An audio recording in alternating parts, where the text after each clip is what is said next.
Bitcoin Asia 2025. All right, let's have some fun here. What an amazing city. It's my first time in Asia. Hong Kong's absolutely beautiful. Thank you to everybody that's traveled far and wide to come here and learn about Bitcoin and what's going on in finance and, in my opinion, the biggest story in all of finance. So today, I'm going to take you through a story about the digital transformation of risk. For those that you don't know me, my name is Jeff Walton, VP of Bitcoin Strategy at Strive. And my past life, I was a reinsurance broker. I sold insurance to insurance companies for about a decade. So I've got a very unique view of risk, and I'd like to share my view of risk and how this has evolved. So our lives are shaped by risk. Risk has shaped our entire species. What?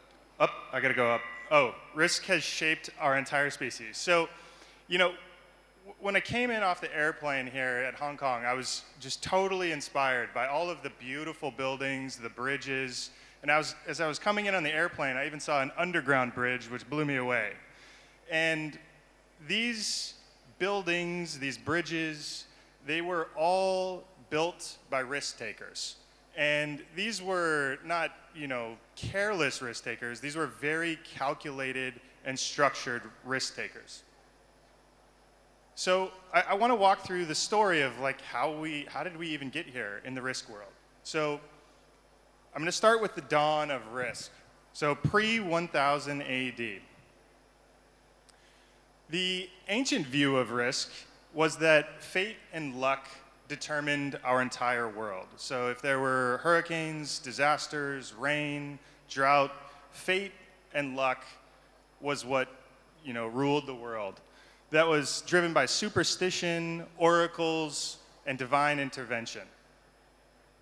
Now, that evolved drastically in a period from 1200 to 1700 AD as a result of humanity's obsession with gambling.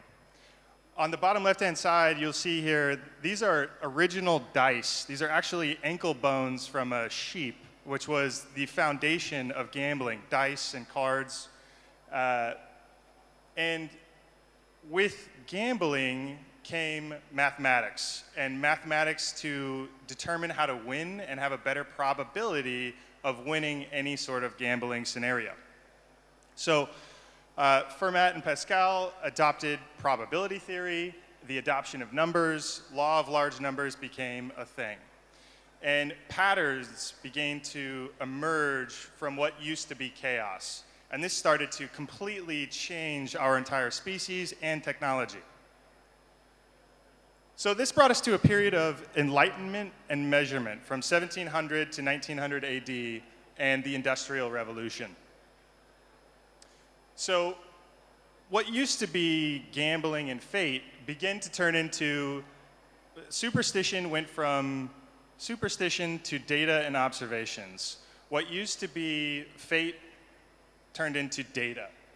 And that led to the Industrial Revolution, the advancement of probability framework, Lloyd's of London, which is the very first insurance marketplace on the planet, and insurance began to plan for uncertainty and plan for risk. So again, my insurance background, got a unique perspective here. So as technology advanced, the risks were challenges that were to be managed and not feared. And that was foundational in how our societies continued to evolve. So fast forward to 1900 and 1970 AD, we experienced a massive rise in an acceleration of all forms of technology. We got the airplane, we've got the telephone, the radio, the car, the spaceship, and all of these technological innovations created an entirely new risk surface. As you can imagine, people crashed cars, people crashed airplanes, spaceships blew up, data and information flew incredibly quickly across the globe. So that changed our view of risk. So this rapid innovation was a result of technological innovations like transportation, communication, medicine and vaccines and plastics. And it also led to significant financial innovations like credit cards, FHA mortgages, Social Security, mortgage-backed securities, etc. Now, with those technological and financial innovations, that also led to risk management innovations. And the risk management innovations were the Federal Reserve, another reason why many people are here today, the FDIC, liability insurance, modern portfolio theory, capital asset pricing model, Black-Scholes. All of these things helped us put and wrap our hands and our minds around risk and what risk could be. And that brings us to where we are today, right? 1970 to today. I've got two screenshots here where risk went from the physical form into the digital form. And these two screenshots are from two very popular finance movies here, where you've got somebody on the phone communicating risk, and you got somebody behind a computer looking at risk and communicating risk, or digital assets or securities. And this is a result of computer advancement and the advancement in technology. So there was a significant increase in derivatives. There was increased data and liquidity. Speed of information moved incredibly quickly. Algorithms and computer models expanded very fast. Monte Carlo simulations were developed. Catastrophe models were developed. Now you've got AI and you've got cryptocurrencies. And ultimately, what this is showing is that we got incredibly good at math as a result of computers. Now, as you can imagine, with computers, that also created an entirely new risk spectrum and a new risk profile. So with computer advancement, there was increased speed and information, but that's also a risk. There's cyber attacks, digital information vulnerabilities. You've got assumptions and coding that goes into a risk landscape. And you've got custody risk and all sorts of new risks that came out of the advancements with computers. So that brings us to this story of where we're at today, and why I'm here on the stage is to talk about Bitcoin-backed risk and Michael Saylor in a pool of Bitcoin. So Bitcoin-backed risk, what is Bitcoin-backed risk? Bitcoin is an incredibly volatile asset, and people have been adopting the asset as a Treasury reserve asset and finding opportunities to transform this risk into different types of securities for different pools of capital. And this is where the story gets incredibly exciting. So from 2020 to where we are today and into infinity. So let's talk about what this risk is and what this company's strategy is doing to transform this risk. So this image that you see on the screen, this is Strategy's capital stack. And what this effectively is they've got a very large pool of Bitcoin sitting on their balance sheet. And what they've done is transformed that capital sitting on their balance sheet into different layers of risk. And these are layers of liquidation risk. So in the event, and this is corporate finance. In the event of a liquidation or a bankruptcy from a corporation, debtors get paid out first, and equity shareholders get paid out last if there's any assets that are left.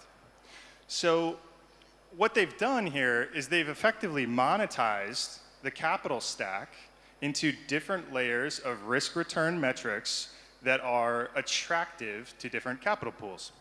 So as you can see, the convertible bonds are the highest priority. Then you've got Strife, Stretch, Strike, and Stride in that order, and the lowest priority being the common stock down on the bottom.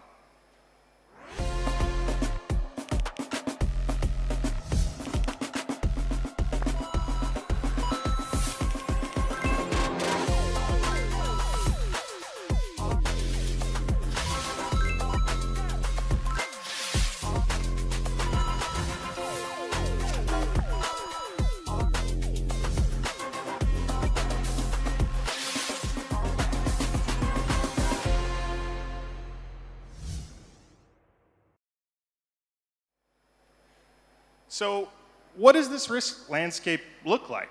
So on the x-axis here, you've got volatility. On the y-axis, you've got seniority. And you can start to see that these different instruments have different volatility characteristics and different seniority characteristics. So that lends itself to different investors that want a different level of volatility, a different level of risk, a different level of seniority, and are interested in Bitcoin-like exposure in a slightly transformed or a different form. So this slide is outlining the tapering of that specific risk. And what Strategy has effectively done is they've taken this incredibly volatile commodity and transformed it into these different instruments of different volatility. So you've got, MSTR options, which are at the very top, the highest volatility asset that could be held, a Bitcoin-backed security. And then you've got all the way down the capital stack down to STRC being the lowest volatility instrument. This is very similar to John D. Rockefeller in how he took oil and transformed it into different structures and sold it to the market. He's taking this incredibly volatile commodity and turning it into a different form to be used in different ways. So that brings us to the next part, which is quantifying this specific risk. And this risk is brand new, right? Just as the creation of the car and the creation of the airplane and the creation of all of these other technologies and boats going across the Atlantic, very similar. But this is digital risk. And so how do you quantify the risk of these different instruments? You've got to think about, okay, what is the volatility of Bitcoin? What does Bitcoin look like down the road every 4 years? What's the 4-year compound annual growth rate? How much capital do I have relative to the debt I have outstanding? And I'm going to draw your attention to the middle here. And all of this is available on strategy.com. You can go look at the risk profile of all of these different instruments. And I'll draw your attention here to the BTC rating in the middle. And what this effectively does is outline the amount of collateral, the Bitcoin collateral, that is backing each one of these individual instruments. So you can start to understand, how likely is it that Strategy would not be able to pay back this debt or this preferred instrument into perpetuity or into the future. And what you can see here is if you look down at the very bottom of the screen, you can look at STRD, which is the most junior in the capital stack, the most risky Bitcoin-backed security, and it has a 5.1x BTC rating. That means that they have 5 times the amount of Bitcoin backing the notional liability of that liability on the balance sheet. Okay, why is that important? That's important because effectively the price of Bitcoin could fall 85% and they would still be able to pay off that liability into the future. So when you start to think about how risky are these things, when you actually start to run the math, they start to look incredibly attractive because they've got a significant pile of capital that is backing each one of these individual instruments. So the purpose of showing this is to show that we're evolving. Our species is evolving. We are seeing this new risk, and we're creating a new risk framework so we can start to understand it. This is going to continue throughout time. So this next slide is really important. So this is looking at the performance of these specific instruments over history, since they've been launched in the last 6 months. And over on the y-axis, you see a bunch of little gray dots. The y-axis is yield, the x-axis is the 30-day average trading volume.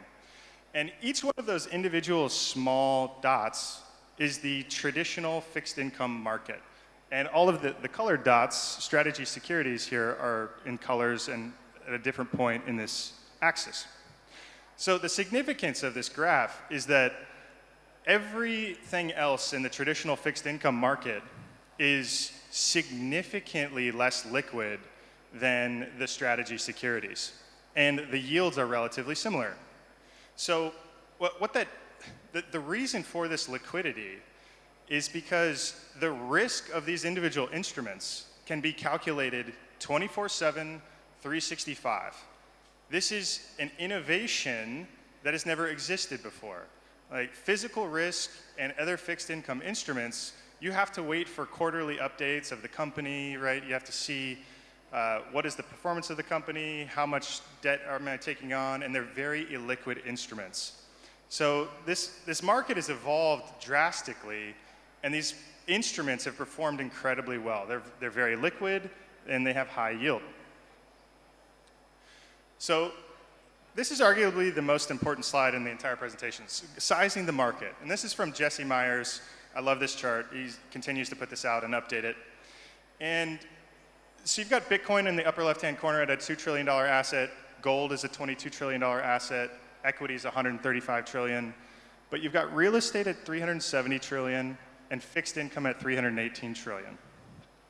These instruments that Strategy has created are providing product market fit for the fixed income market and the real estate market. These are the two biggest capital pools in the entire planet. This is the biggest story in all of finance, right here. This is the math. I'm telling you and I'm showing you this is the biggest story in all of finance because there's no other cryptocurrency that has a security that is attracting the fixed income market or the real estate market. That's it. And the reason this is important, right, is you think about how does Bitcoin go from a $2 trillion asset to a $22 trillion asset like gold or a $27 trillion asset like the art bucket there. And it's not necessarily just, retail adoption. It's getting these enormous pools of capital and siphoning that capital into the Bitcoin market. And that's what the creation of these securities has started to do. And all of these Bitcoin treasury companies that exist in the market are doing the exact same thing. They're designing and creating these securities that these pools of capital can buy. They're in wrappers that are very familiar, and they fit within the portfolio because they are the same, like in kind. So that brings me to the end of my presentation here. So risk is constantly evolving, and this concept of risk that we know of today is really only about 400 years old. So if you think about, the geography, the landscape of time, risk isn't that old. And risk is really your friend. If you think about the advancement of humanity, the advancement of technology, the advancement of society, everything has been built by risk takers, people that took calculated and structured risk. So, harnessing and managing that risk is what's led to, all of these great innovations in the entire world. So as technology advances, risks evolve, and humanity continues to adapt. And I will leave you with this. In the words of the great Peter Thiel, courage is in far shorter supply than genius, and I encourage everybody to embrace the risk. Thank you.